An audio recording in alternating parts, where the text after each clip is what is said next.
Halo teman-teman semuanya, salam sehat. Perkenalkan, nama saya Margareta Telika Karini Saputri. Saya mahasiswa dari Akademi Farmasi Indonesia Yogyakarta.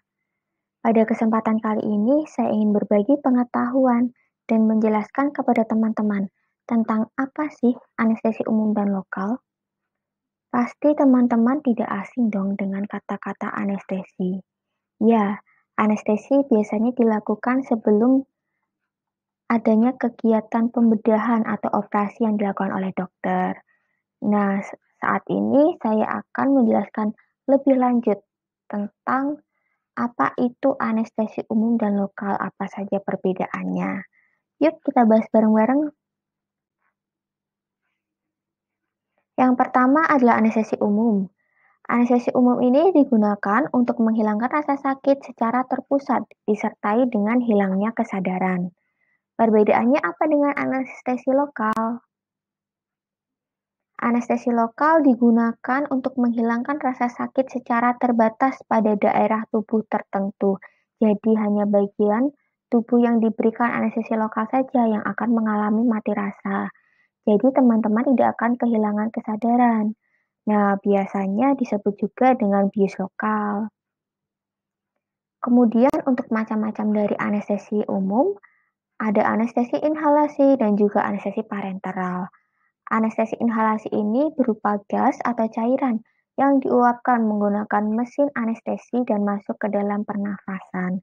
Jadi, obat anestesi umum ini dimasukkan ke dalam mesin anestesi dan menggunakan alat masuk ke dalam pernafasan teman-teman, sehingga perlahan-lahan kesadaran teman-teman akan hilang dan teman-teman siap untuk dilakukan tindakan operasi. Sedangkan pada anestesi parenteral diberikan dengan cara penyuntikan langsung yang masuk ke dalam pembuluh darah. Penguraiannya pun harus menunggu proses metabolisme, sehingga dosisnya harus dihitung secara teliti.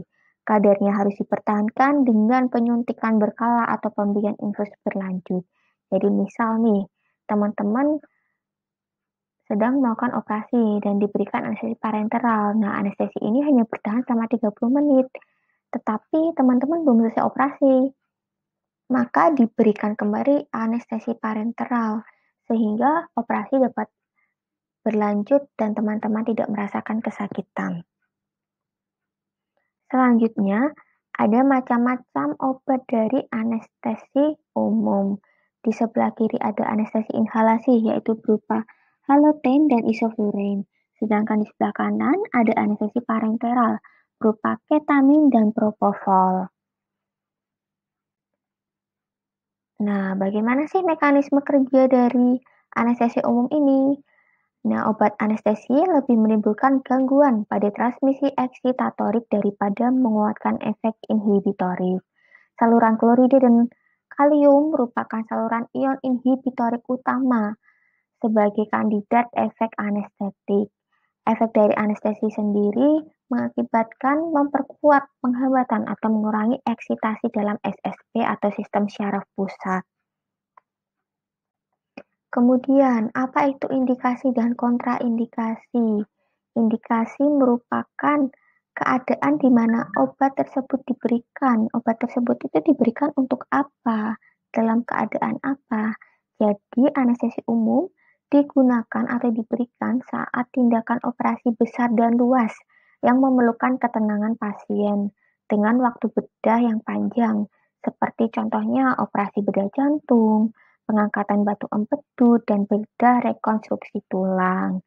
Sedangkan apa itu kontraindikasi? Kontraindikasi merupakan suatu keadaan di mana obat tersebut harus dihindari atau tidak boleh digunakan pada pasien yang mengalami penyakit jantung, hepar, ginjal, paru-paru, dan endokrin, sehingga pada pemberian anestesi umum memerlukan perhatian khusus dan kehati-hatian karena dapat menimbulkan efek samping yang tidak diinginkan. Nah, selanjutnya efek samping dari penggunaan anestesi umum. Ada gangguan pernafasan dan peredaran darah. Kemudian jantung dapat berhenti karena pemberian anestesi umum yang berlebihan, sehingga menyebabkan henti jantung. Kemudian ada regurgitasi. Apa itu regurgitasi? Adalah keluarnya isi lambung menuju faring tanpa adanya tanda-tanda. Jadi terjadi secara tiba-tiba. Kemudian terjadi penurunan aliran darah ke ginjal dan perdarahan. Selanjutnya, kita akan membahas tentang anestesi lokal. Anestesi lokal dibagi menjadi 3, yaitu anestesi topikal, anestesi infiltrasi, dan anestesi blok.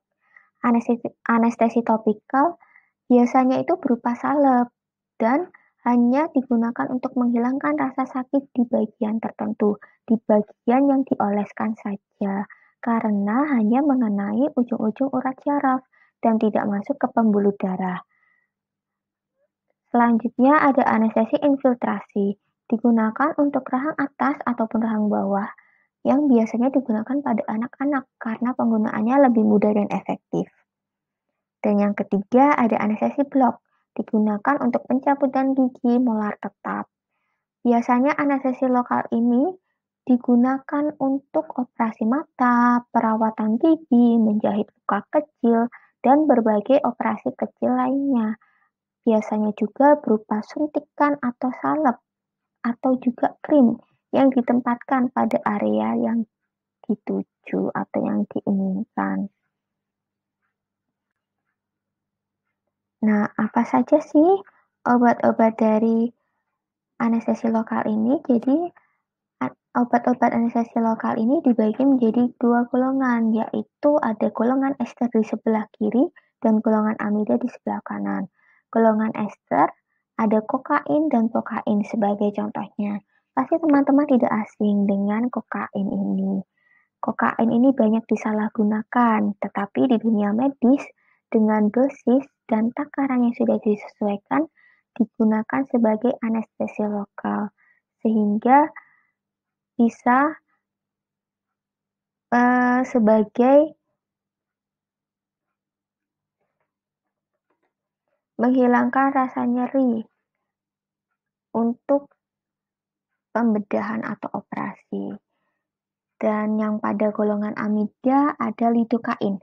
Lidokain ada 2 sediaan atau 2 bentuk, yaitu pada bagian atas berupa ampul dan pada bagian bawah berupa krim yang dioleskan. Kemudian juga ada bupivacain.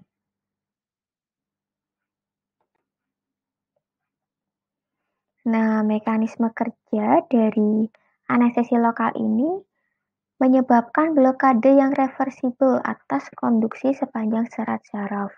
Obat-obat yang dipakai berbeda dalam hal potensi, toksisitas, atau biasanya disebut tingkat keracunan, lama kerja, stabilitas, larutan dalam air, dan kemampuan menembus membran mukosa.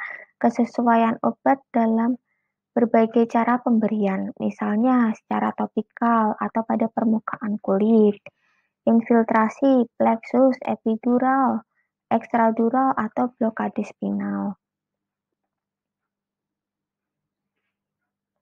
Kemudian indikasi dari anestesi lokal ini, penderita dalam keadaan sadar, digunakan sesuai dengan yang dikehendaki daerah anatomi tertentu, jadi pada bagian-bagian yang dituju.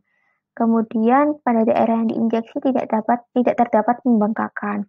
Jadi jika terjadi pembengkakan, maka anestesi lokal tidak dapat diberikan. Kemudian dapat diberikan pada penderita yang keadaan umumnya kurang baik. Sedangkan kontraindikasi dari anestesi lokal ini yaitu pada pasien atau penderita yang terlalu tua atau di bawah umur. Jadi memerlukan perhatian khusus atau kehati-hatian dalam pemberian anestesi lokal ini atau bahkan tidak boleh diberikan anestesinya. Bisa juga diganti dengan anestesi lokal lain. Kemudian adanya suatu infeksi atau peradangan, adanya alergi, letak jaringan anestesi terlalu dalam, dan kelainan rahang.